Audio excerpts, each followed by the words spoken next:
will start recording. Okay, So, Lauren all Air. right, welcome to KAKTUS. Okay. Hello, everyone. Welcome to the KAKTUS Poetry Open Mic. As I was saying to the folks that were here earlier, this is our 13th month doing a Zoom open mic. Before that, we were at the KAKTUS Brewing establishment in nearby Bernalillo, New Mexico, and we hope next fall to be able to go back to some kind of a hybrid format.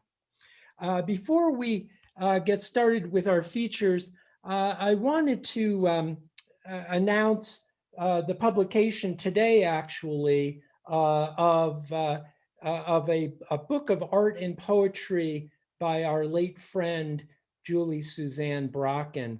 And it's called Ripples from the Center, A Little Beauty in Art, Poetry, and Heart to Enlighten You on Your Way, published by Poetry Playhouse Publications, edited by our good friend Denise Weaver Ross, with help from Jules Nyquist and other friends. And it's an exquisite book with full color illustrations, quite a few full color illustrations of Julie's artwork and many of her poems. She was incredibly prolific, so they couldn't use all of her poems, let alone all of her artwork. And for those of you in New Mexico, there will be a retrospective of her artwork at the Tortuga Gallery in August, and there'll be a poetry reading from this book connected to that. And I thought that I would read, get us started by reading one poem from Julie, one poem from the book. And I was inspired by this one because of our special guest. It's called Gather. Mountain lion people, bobcat people, pretty spotted and striped skunks, black-footed ferret people, thin slip of a weasel, river otter, rabbit, ringtail raccoon, a badger, gather. Coati chipmunk, tray squirrels, rock, aberts, red, a kangaroo rat, pinyon deer, mice people, gather. Finches, chickadees, downy woodpecker, juniper, pinyon, spruce people, sparrows in sparrow variety, wise owl, gather. Winter fat, woolly and white, creosote, sage, snowberry, countless bright stars, full Jupiter and Venus, crescent moon rising at dawn, light people, gather. A new babe grasps a pine bough in each tiny perfect fist. A grandmother rises, touches the spot between this little one's bright eyes, her daughter's, her own, dabs sticky pine sap as a blessing, a promise. December 7th, 2013, by Julie Suzanne Brocken.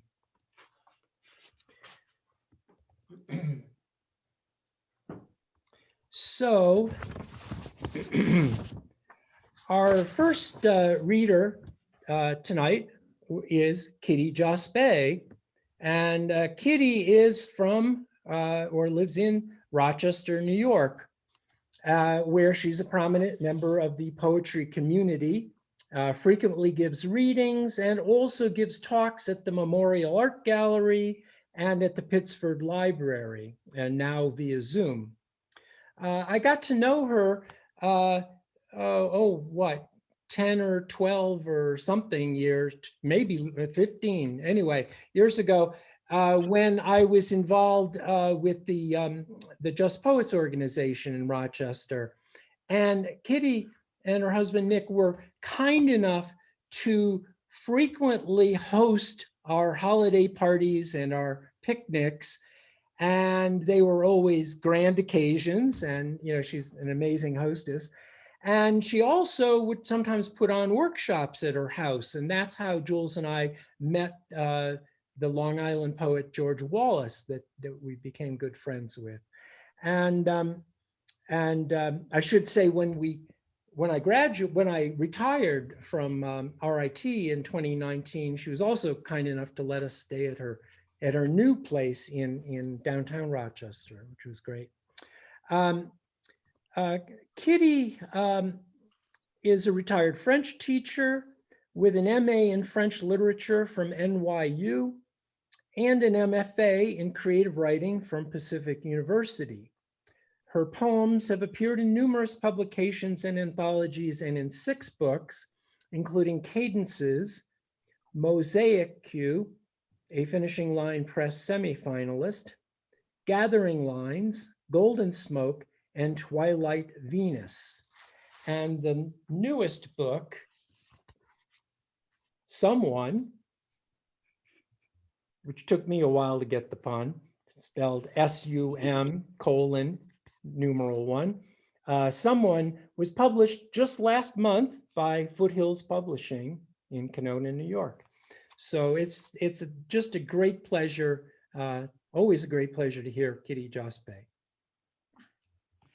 Well, thank you, John. And by the way, on the back of this book, there happens to be somebody called John Roach, who was kind enough to do a blurb, and Grant Holcomb also. Thank you so much. And thank you, everybody, for coming, both from Rochester and everywhere. So yes, so here we are. I encourage you to go to the FootHills site for 2 reasons. Very kindly, the publisher has put up a PDF, and you can see 27 of the poems, which are inspired by visual art. So you can see the visual with the poem, which makes it really fun.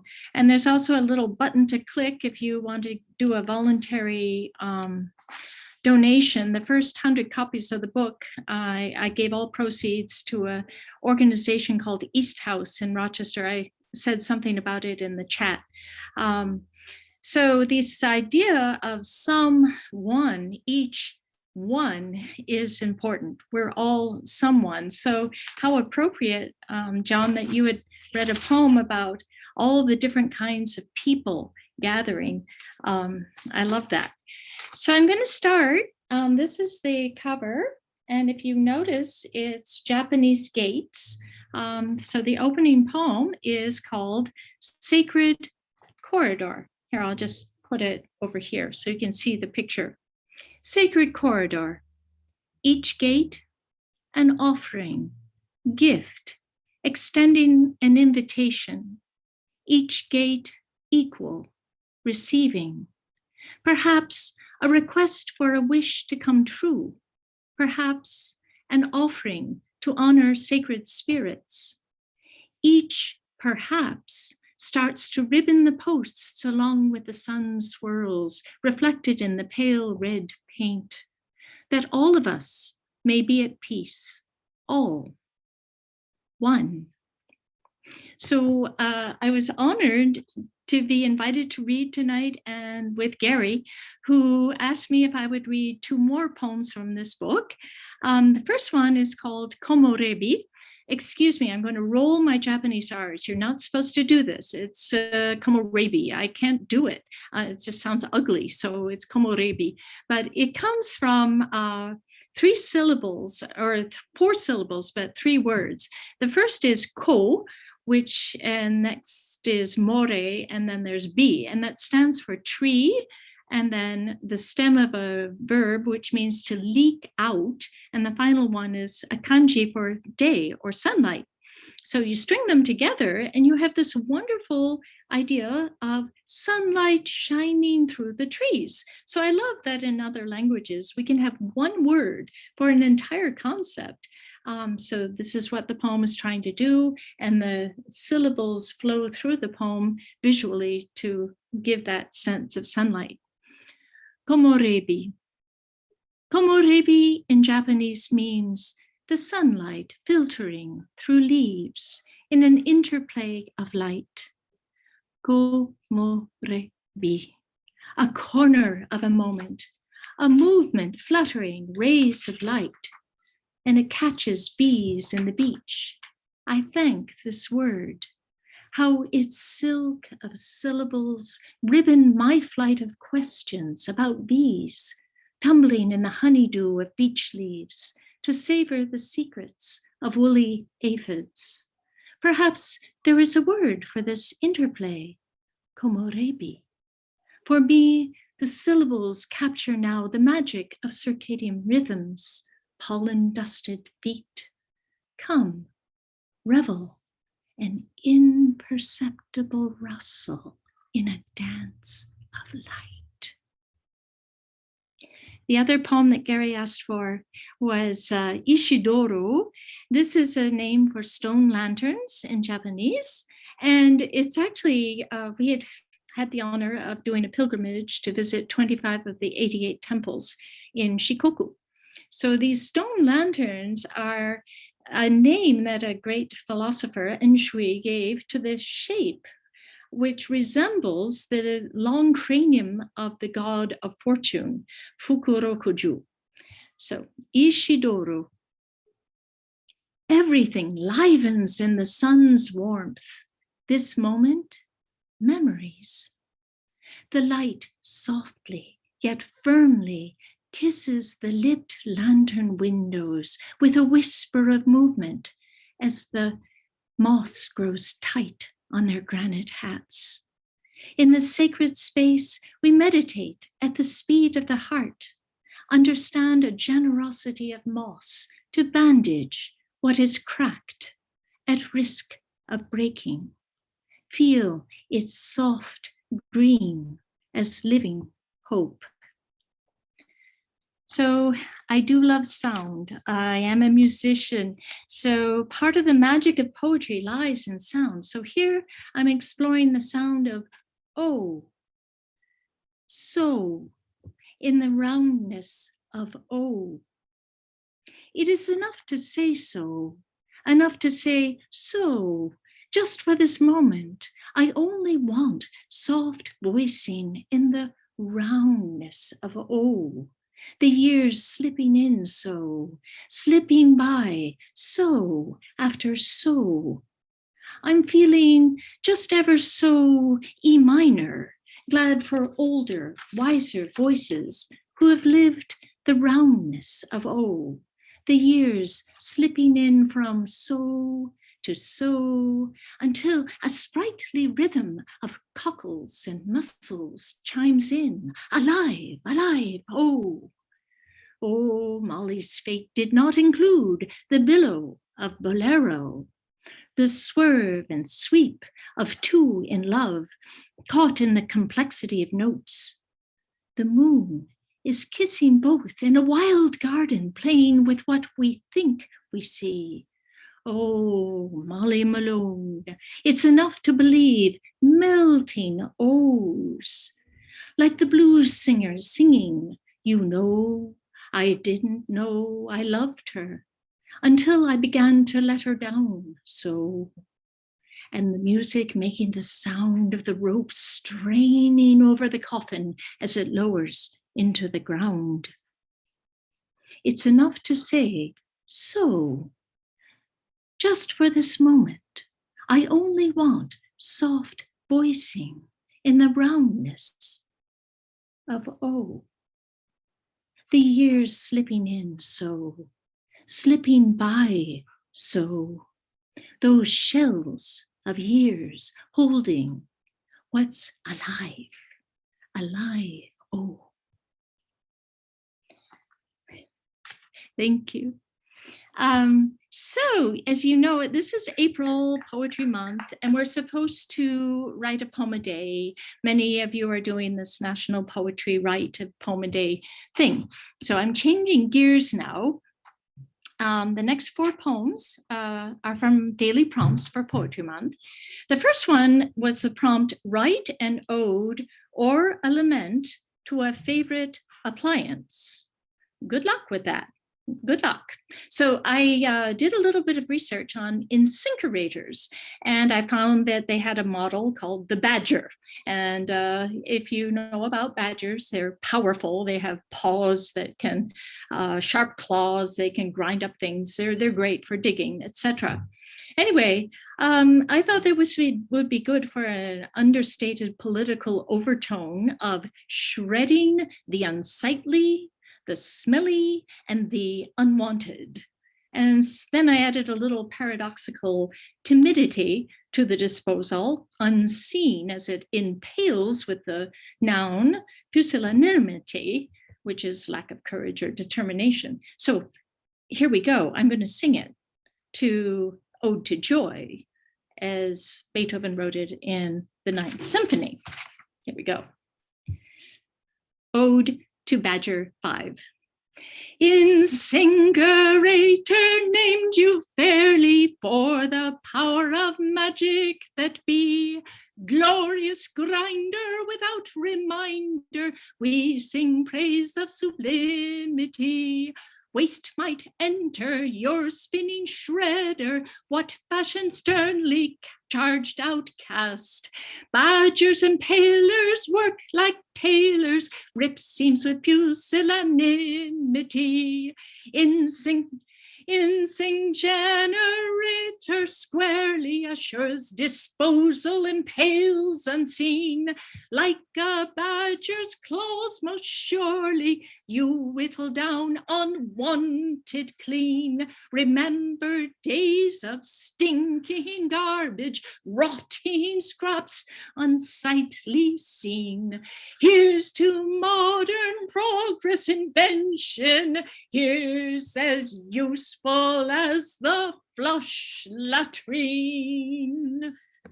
So if you want. So the next poem is another Rochester inspiration, Susan B. Anthony, who said failure is impossible. And the prompt was to write a poem that celebrates or at least comes to terms with failure. Well, I also call on Santa Rita, who is the patron saint of impossible things. Impossible when it comes to failure. Go ahead, offer red roses to Saint Rita, the patron saint of impossible things. But that won't help you avoid the fizzle of a foul up, flip the flop in a new setup. Santa Rita da non so quita, what's been given can't be taken back. I say, furl words made out of failure, lure, rule, lie, real, homonymic, ill, fair, fair, rail, rail. Whose words? Whose rules? What lies? What allure? Compare with the cuss in success, the beat, seat, belt, bat, lest, late, rate, sate, salt, set, star in celebrate. Who defines failure? By what Gala Morphery does this enhance any sense of purpose or make any sense, lend any meaning for the greater good? I hope you will agree any collapse, breakdown, error is mired in someone's misjudgment. What some call a pig's ear, a mangled dog's breakfast, a faux pas. This is someone else's false step, hodgepodge, salamagundi of dereliction, negligence, and no one is spared. So in this crazy quilt of life, where everything impossible is possible, all that is asked is a kind of buoyancy as you roll with the punches. So Gala Morphery, you must know this is 16th century French. The etymology will say it means unappetizing dish or have fun coupled with eat copious quantities. So aren't words fun? Aren't words fun? Okay, just two more. This one was to face fear. So I try. The ink in the quill, the fingertip caught in the light shining on its striated nail, time-worn surface no soothsayer will read, how the same fingertip touches the bottom lip, bitten tight in the teeth, soundless. Urgency of concentration, do not fail. Is there a garden of good days where no body is judged and every one invited to fly with whatever kind of feathers can fill with a singing ink that matters to each soul penning the way? That's how I face fear. And finally, the last prompt was to describe what the inside of your rib cage feels like. So I went here. I used an acrostic. So each line of each quatrain will spell P-O-E-T, so poet, over and over. My poem is called Inside My Rib Cage is My Engine. Power, as in pouvoir, the strength that overcomes what next on the lip of despair. An entire rescue boat filled with breath saying, now is the time. Perhaps I am feeling only the outside of my bones, the ache of empathy allowed deep entrance, the constant poke and prick of being. People do violence to each other and unto the earth, and poetry changes nothing of that, they say. And I join in with others saying, but poetry is all that can stand up to that violence. Onwards, says the breath inside my ribcage, each breath reassuring the both and but of life. Turns plea away from sorry to thank you. Plant then a garden that reminds us of how to consider each man with empathy. At best, love your fellow man, pity at worst, and turn words into talismans for miracles. Thank you.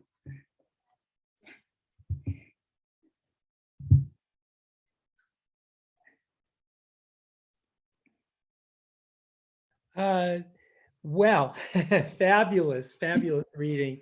And, you know, could we just unmute for a second for a round of applause for Kitty? Beautiful.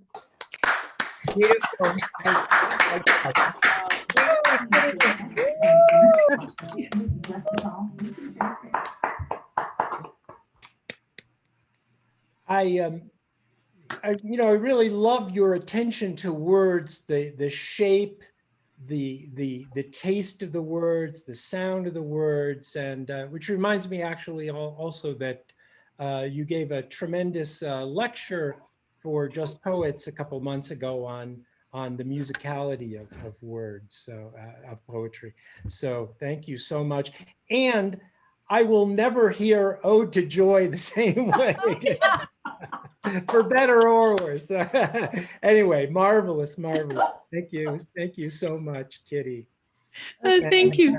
Yeah, and remember the link to the book, purchasing the book, is in the chat. So, and we'll probably put it in again. I'm going to mute everybody. Hold on just a second, and then I'll unmute John. Let's see. Where is he? You want to unmute yourself?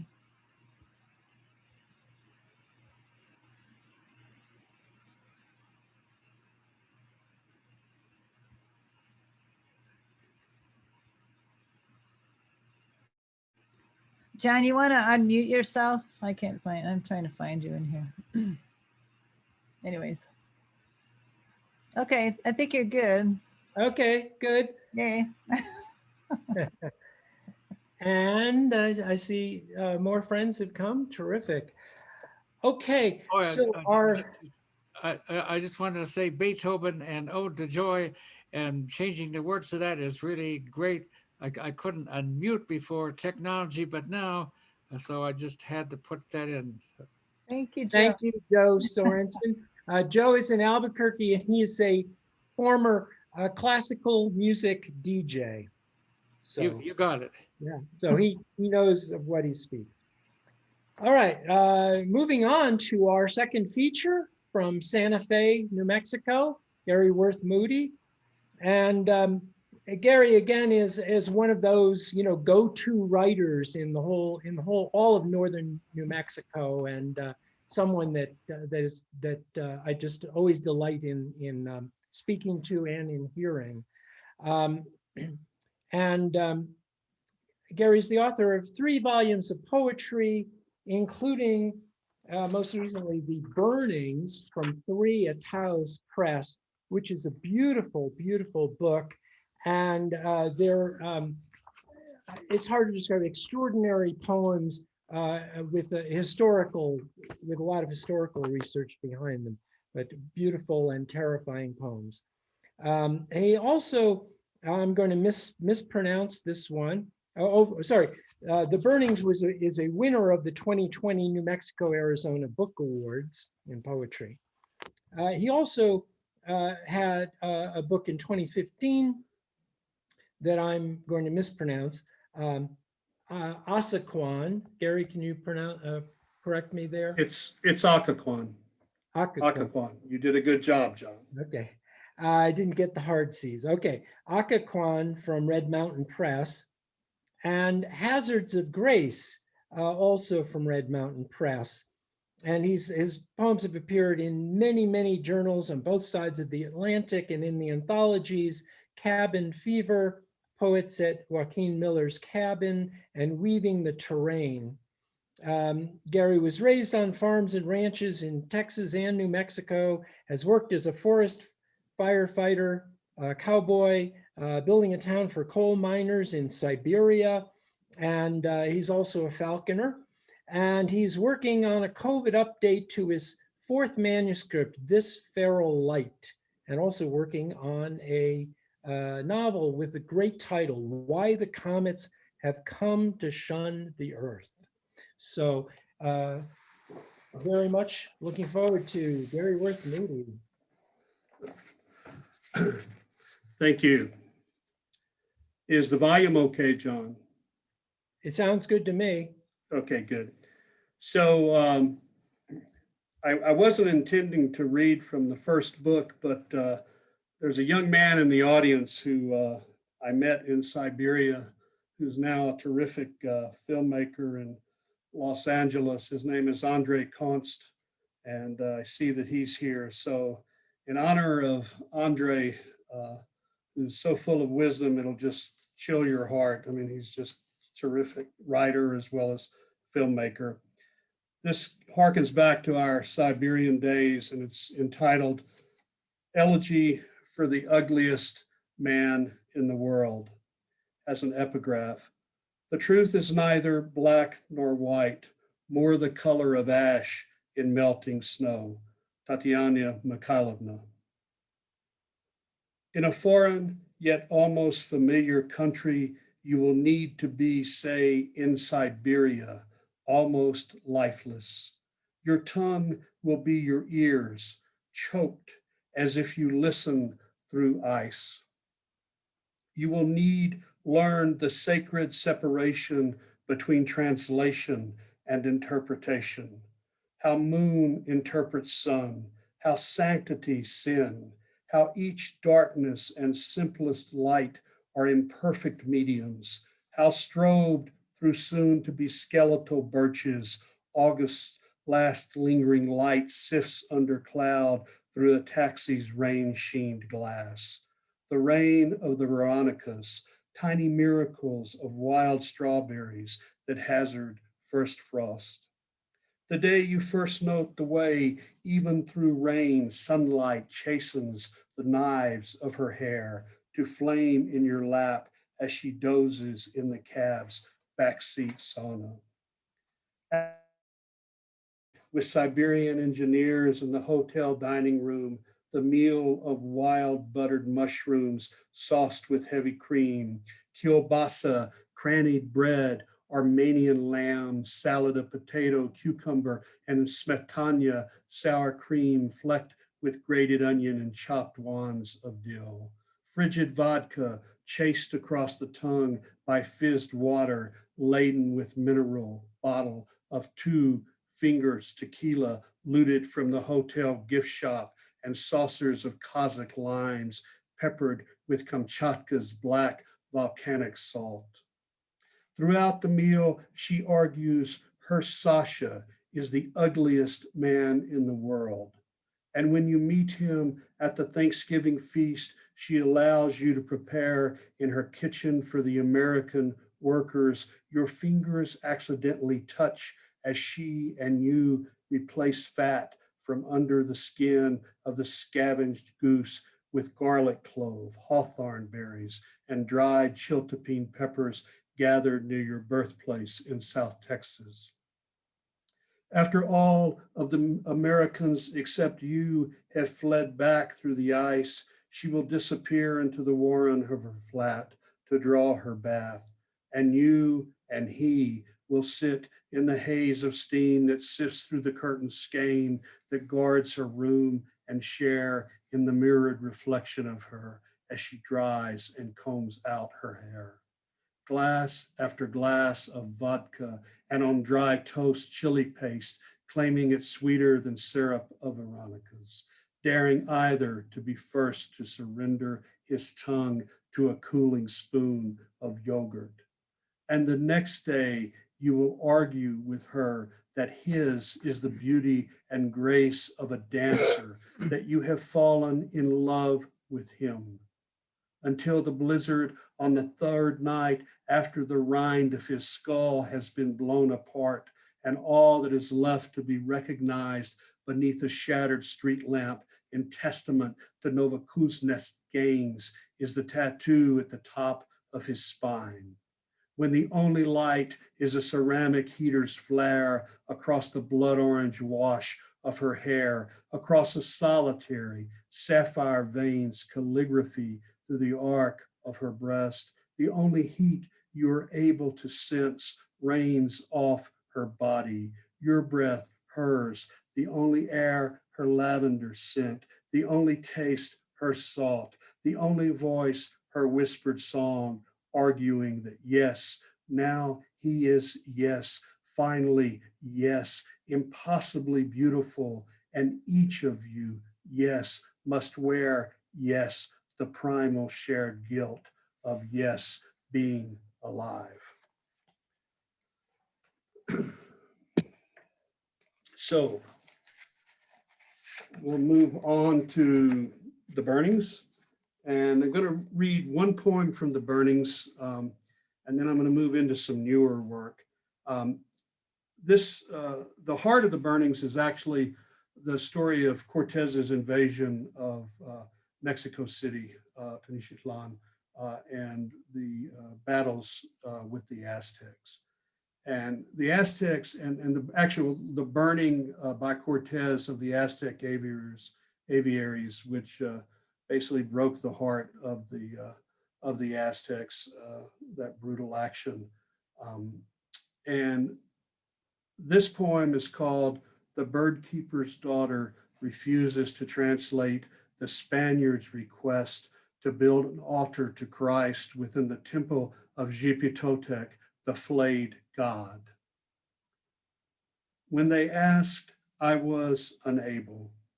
How could I explain the first noise, a remembered thing, almost imperceptible, like seed husk molting from sprouting maize, infant wail unsheathed from its mother, my own breath, the way their ears were unable to capture gradation of silences, their tongues thrashing against their teeth, their scratches like heron toes in mud on something they called vellum, their eyes' inability to measure the tactile emptiness our lips and teeth leave on our loved one's skin to mark not just word, but location in space and time. The uncountable distance from the volcano, the rationed kernels of grain between then and now.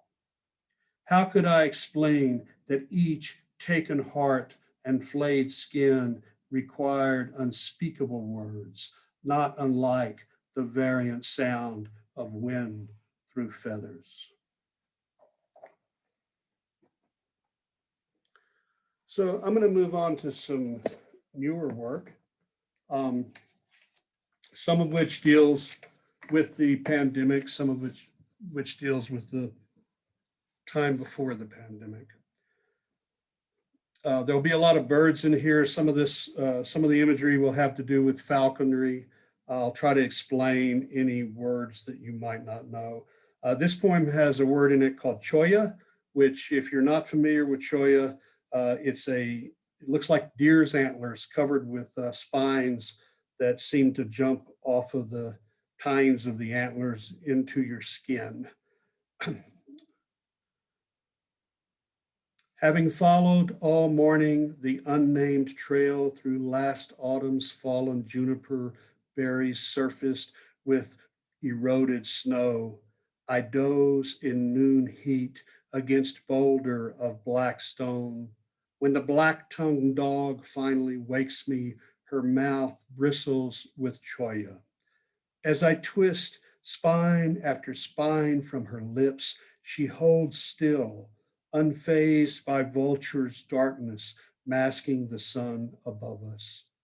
Had I not lifted my hand beyond my own shadow into light to find the one spine the dog's mouth gifted my thumb, I might have missed the feathered horns within the ochre cleft in the escarpment wall, the owl's yellow eye against hollowed rock, the way her wings silently shaped air as she fled her nest's warm dust after my unwelcomed climb up the cliff's opened face to find 3 eggs white as the myriad tiny bleached skulls and bones cast down upon this unslaked earth.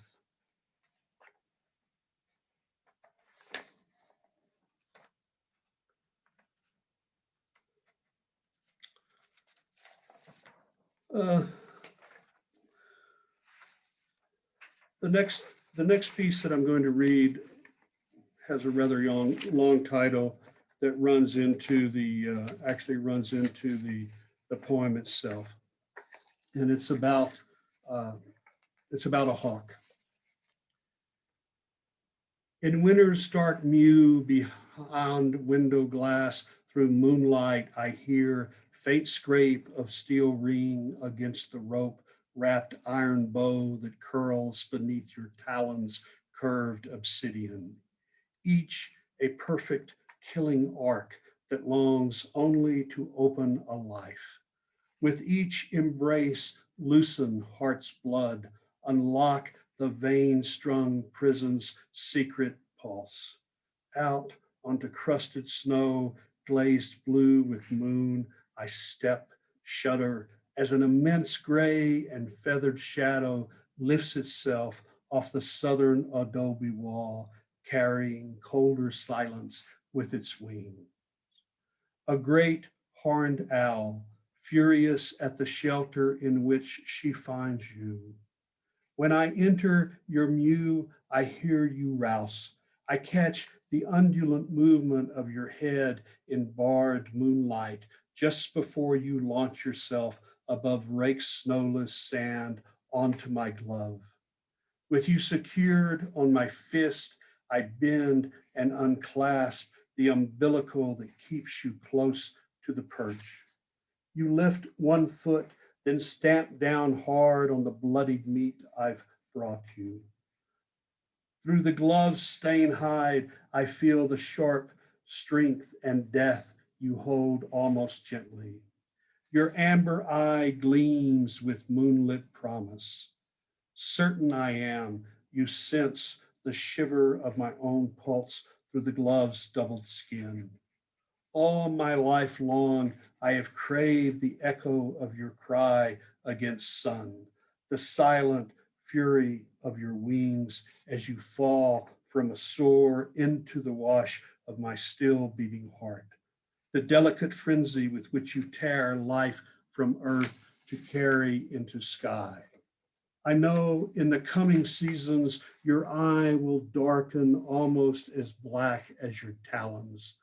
The feathered cascade of hearts on your breast that warms my bare fingers as I caress your keel will fade to blood-streaked cream. The barred stripes of your train will blossom into red colors of dawn. And safe after each kill, you will gift my lifted hand with your storm of wings and rake of talons, until finally free, you will lift into an early spring sky, first alone, then with another, until the two of you bind, couple, and fall toward earth and sheltering nest to bring life once more into a dead cottonwood's embrace above green heat of a rain-starved plain.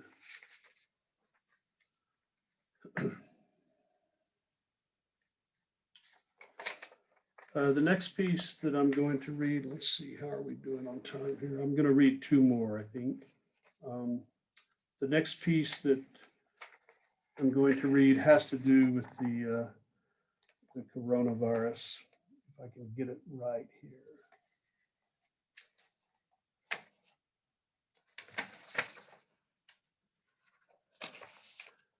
I apologize for my disorganization.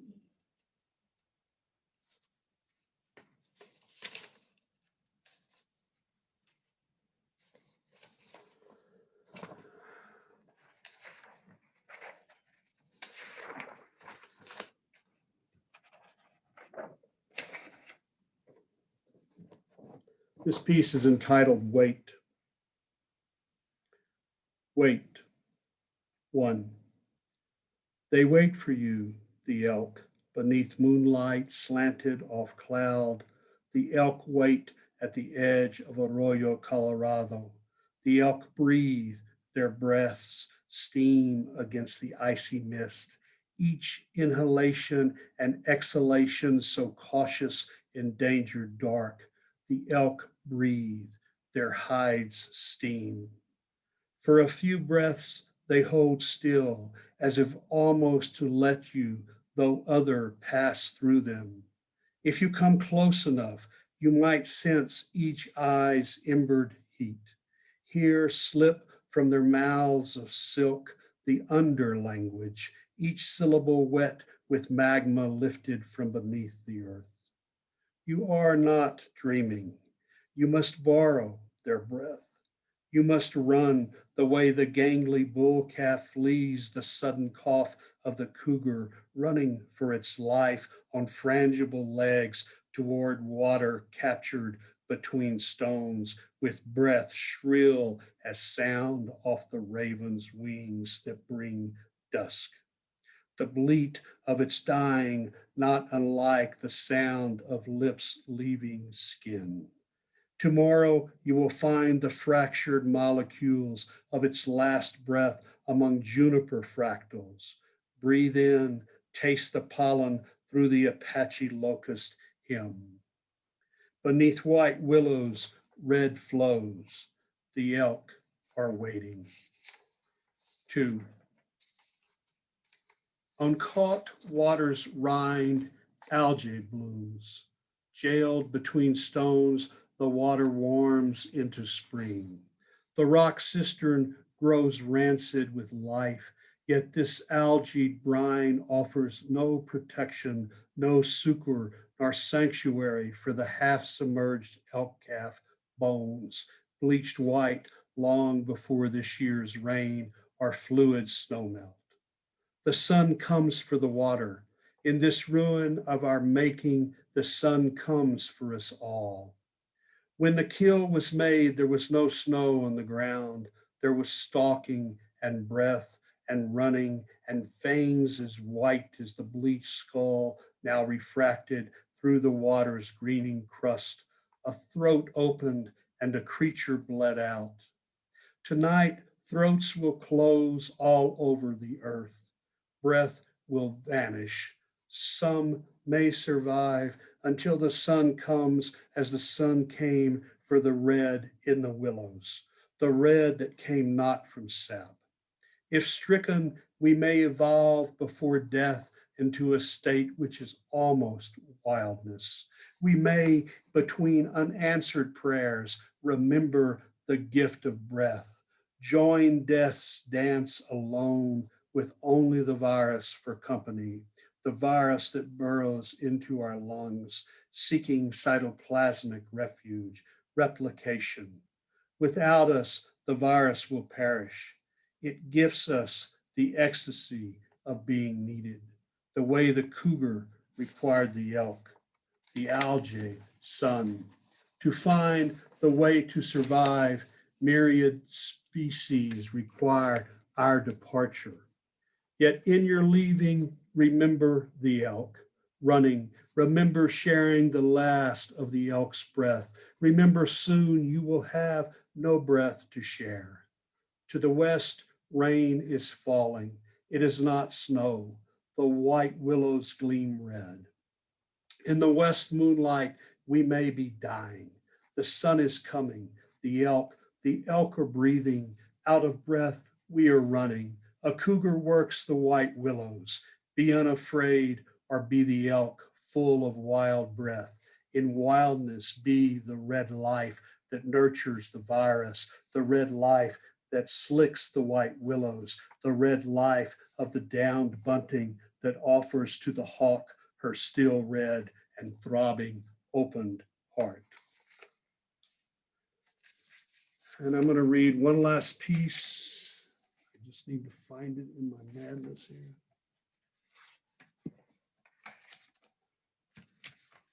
And I really want to thank Jules and John and thank Kitty and all of you for coming. I'm just so happy to see all of you, and I apologize for not being able to speak to each of you individually through this. So this last piece has a couple of words in it you might not know about. The first word is Balchatri, and Balchatri is a type of trap for hawks, for birds of prey. It's like a cage where you put the bait, and it has nooses on the outside of the cage. And we've made the modern evolution of the trap so that there's a cage within a cage so that the hawk cannot actually get to the bait. The title of the poem is Balchatri Shibari, Not 13. And Shibari is the art of Japanese bondage. It begins with an epigraph. If birds are left in a Balchatri for more than a few minutes, they will often pull nooses through the hardware cloth and hang themselves. This is easily prevented by tying the mandibles together. Berger and Mueller, Bird Banding, Volume 30, January 1959, pages 21 to 22. For flying things, the unkeepable warrant of continuous loft is no genetic promise. Even now, above us in a less stark sky than in the year past, which was less so than the year before, certainty of path eludes exhausted night flying migrants, confused by the human world's perpetual nocturnal corona. The effort to regain the way so strenuous, the winged beings almost seem to continue to fly after death, as if apprenticed as angels watching over those below who have forgotten how to breathe or wake or listen for the almost inaudible rhythm of feathers before the birds fail and fall, lost from heaven to earth. So it is that tonight I have cleared the desk implements, No more computer or charging Android phones. The only memory devices remaining, synthetic gravity formed from 30-pound monofilament line, 7 new and nearly invisible snares at various levels of creation. If I be whole enough in the end to remember the taut knots pattern, if my fingers' muscle memory suffices, each noose, though tender, will be lucid enough to trigger, seize, and secure the talons of a descending passage redtail hawk to the ancient Balchatri's outer shell, which is in certain light invisible. The line, not unlike the shimmery spider silk I witnessed with this morning's dawn, gauzed by a controlled burn smoke. The web strung tight between curls of Caja del Rio ring muley and straight blue grama grass to funnel prey through the gate of the female's den to be slowly devoured by her just hatched children. So it is that each of us are woven from braids uncertain in the way that love may be a tenuous binding for any pair or trio or innumerable participants in the joy of another's gifted skin. Conduits of vein and artery that feed each nerve's response to lips and teeth and touch or cord or lash that wields unfiltered ecstasy of consensual heat, strenuous scent of earthbound bodies held just outside your nest of fire before daring to taste the devil's tongue through songs of birds, or succumb to the fallen angel's calligraphy across your flesh with molted quill, desert nectar spilled from your mouth onto the other's ancient skin. The sound the etching feather makes upon your flank just before you fledge, radiant and murderous as a loosened owl hunting through camouflage of random dark. You, the flame, I, the blood from cauterized wounds our bodies crave. Your cries, breath shaved into syllable, into word, into phrase, into freed antecedents, pleading with shared incandescence to be owned. I have measured the way your skin witnesses trespass of vagrant sunlight, the way ice melts upon you, the way spiders gather in your shadow to spin chiaroscuro webs from dark to light. I have seen the untranslatable delicacy of your tongue against your teeth, have heard you whisper, to be alive is not to be named in this world. This close to the escarpment's edge, I am certain of your namelessness, certain that our bodies, when joined, are alive on this side of the fire. What if we dared to step into the air lifeward? Would we fall like new dying birds, or with cry descend willingly into the Balchatri snares, only to one day remember how to rise through fetal sun to seize the falconer's familiar glove, now garnished with remnants of raw, still cooling heart? Thank you very, very, very much. Thank you. Thank you, Gary. Wow, amazing. Thank you. Tremendous. And as one of our viewers, Sandy Yanone, said in the chat, I can't say it any better, sublime, sublime, sublime. Thank you, Gary Worth Moody. Can we unmute and give Gary a